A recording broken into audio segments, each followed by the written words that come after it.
ba manière nyonso tout ato beti carosse OK somba foufou nzamba oloba de grâce pardon par Mardoché fona ça l'action de grâce vraiment c'est très bien. J'ai pas vraiment assez d'argent mais je vais faire une action de grâce. Papa, nzamba pambola yo. Nzambe si kola ombuki apese pa ina yo bakise lami ba sima ko pese pa ina yo. Wa lo na kabuka ka na zela molimo mosan de to biki nzambe na lo. Jean 14 bibezo ba ete wa ko senga na bosolo ko sale melaye wa ko senga na bosolo ko kangola ye soko tali na match 18 bibezo ba ete o ba ko kanga na se e ko kanga malikolo zambo ba ko kanga likolo e ko kanga manase na kombo na Yesu amen. Amen. Merci. Na Kaluka na Royal Avenue Royal numéro 15. Avenue Royal numéro 15. Oh mosa musulman na linda kwa nesta men. Ah mosele ya musulman. Voilà, chers téléspectateurs, je pense qu'il n'y a pas un numéro de téléphone, mais je pense que l'adresse est là. Ceux qui vont relouer pour notre soutien, pour notre famille, mais je préférais mieux quitter sur le terrain et pas mes parents. Comme ça, on va essayer de parler avec le parent. Vraiment, et que ça l'a bien. On appelle si apôtre prophète Gary Kenge, Moussa Nankolo, que Dieu vous bénisse, sans oublier Balobi pasteur Médard, que Dieu vous bénisse. Balobi, grâce papa et long, évangéliste et long, abimi déjà. Bisika o bataki na kachoto pour mona kenzamba ko sala, ba prière na biso ça qui récit.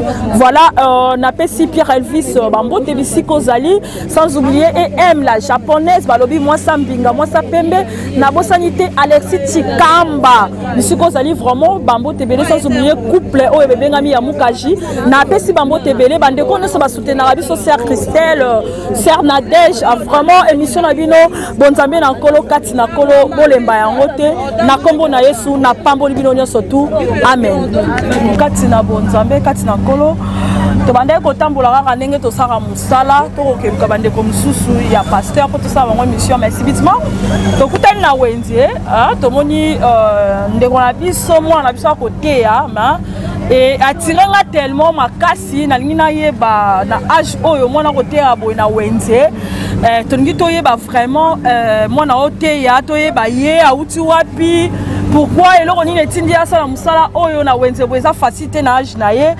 bonjour mwana ngai bonjour boni bien loba mama makasi kombo nani Dieu levé oza âge ni 9 ans oza 9 ans ba parents baza mama kombo nani Maman Esther obongo papa pa ibelo baza wapi papa azana musala ala musala bino bovanda wapi na quartier 1 na Royal na quartier 1 na Royal quartier oya 1 Njili na Kaluka ah ok d'accord tomoni okote ya na wenze tomoni okote ya na wenze ministère na yo ozote ya na wenze nzambe ne mutatindi yo to yo moko kaka to okoli na famille o eza ya bonzambe eza don nzamba tie kati na nga ok bibele bi ete o azana konji makabola na bayeba sanki konji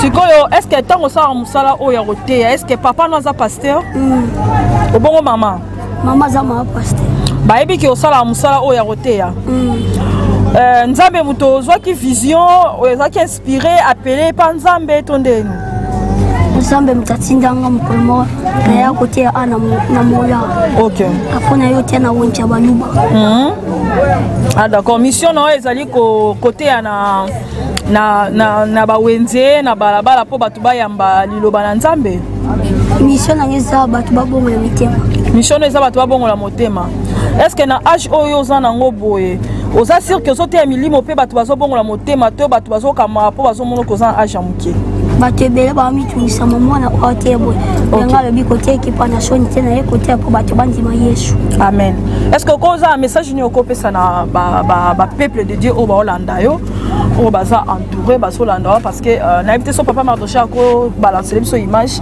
vraiment on est nombreux on est surpris même nga moko comme on a un enfant de 9 ans en train de prêcher la parole de Dieu na biso de fois tozo vanda tozo sala ba marambo o ça la raté vraiment c'est vraiment encouragé vraiment nzamba sa bolingo yango moi na loba likambo ete peuple congolais to kozala juger makasi po po liloba na nzambe ezoya na balolenge nyonso tozokutana nango na wenze tozokutana nango na babis tozokutana nango bisika nyonso bisika tozolala partout tozolala ti toyokokita na bana mikelo kwa na age à 9 ans ce que tomi lengela Jésus-Christ revient bientôt quand nenga lobaka est-ce que papa na okoti kelo otie biso ta mwa mukie comme ça et puis tokozonga si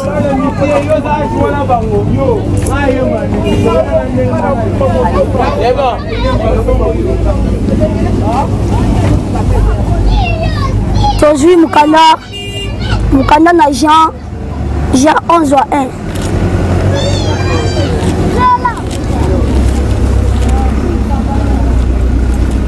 pesa mutali pesa 11:1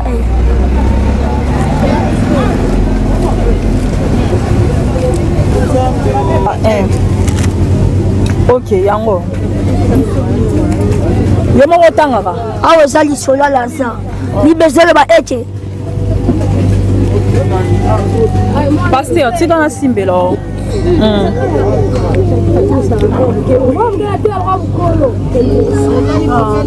libezele bana biso ete tokoki otanga te po toyano na retard tozospika bino kaka bino moboke etanga na bandako bibezo bana biso ete Lazare azalaki camarade ya Yesu mikolo ezokoleka Lazare akufaki bokola liboso baye kobenga Yesu moninga ya kufi Yesu alobi Lazare akufi te Lazare alali pongi deuxième fois baye kobenga Yesu moninga ya kufi Yesu alobi Lazare akufi te Lazare alali pongi troisième fois babengi Yesu aleli na nsima ya kolela abibo kende kolakisanga koto botiaki Lazare babi moto asali 3 jours esi ya poli Yesu alobi Lazare apoli te mais Lazare alali pongi bibezo ba ete Yesu abengi Lazare mbala misato Lazare sort Lazare bima Lazare sort Lazare bima Lazare sort Lazare bima ke ndima bachola yo Yesu Masia aza solution Yesu Masia azelonga onya sokontimela bebate onya sokontimela kufate soki totali mukanda na Jean 3:16 bibezo ba ete car Dieu a tant aimé le monde il a donné son fils afin que quiconque croit à lui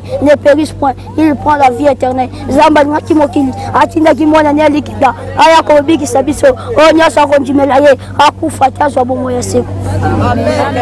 Voilà, merci beaucoup chers téléspectateurs. Pasteur Azaye Moroté, oza évangéliste, pasteur ou bien oza messager de Dieu. Évangéliste. Oza évangéliste. Oya aza pembe na aza nani? De quoi aza pembe na kombo nani? La joie. La joie boni. Bien. Yo pote yaka, loba mo makasi, yo pote yaka. Te.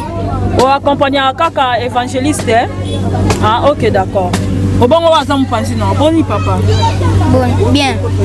Ozolo bana sebo epona ni yo pote yaka. Te. O accompagner kaka évangéliste. Ok, voilà, babi avant dans la quartier 1, na Kaluka, na Royal, na Kaluka. Voilà, chers téléspectateurs, on est arrivé vraiment presque à la fin de cette émission.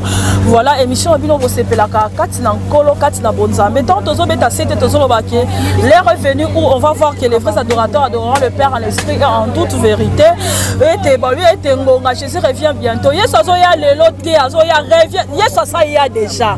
Yes, Azoya, prévenez que vous sommes dans le temps de la fin. Prévenez que bon, on a ba signe, moko, na ba église, na ba etonga, na ba pasteur, maramu, oh, salema donc bemilengele parce que nzambi toyebi ngonga te toyebi tango te peuple congolais nzambe ote ya biso na ba manière nyonso tout ato beti kara ozoke somba fufu nzambe oloba na ba bisika nyonso nzambe azoloba même bisiko fandi même na pongi na ndoto na yo nzambe azolobela bomilengele ça c'est une grâce comme on a moi la biso azotea ngape ntika bote en tout cas il faut la action de grâce pardon pas Mardoché il faut la action de grâce vraiment c'est très bien j'ai pas vraiment assez d'argent mais je vais faire une action de grâce papa nzamba pambola yo hein nzambe si kola omuki apese pa ina yo bakisela mi ba sima ko pese pa ina yo walo na kabukaka na zela molimo mosan de tobiki nzambe na lo Jean 14:14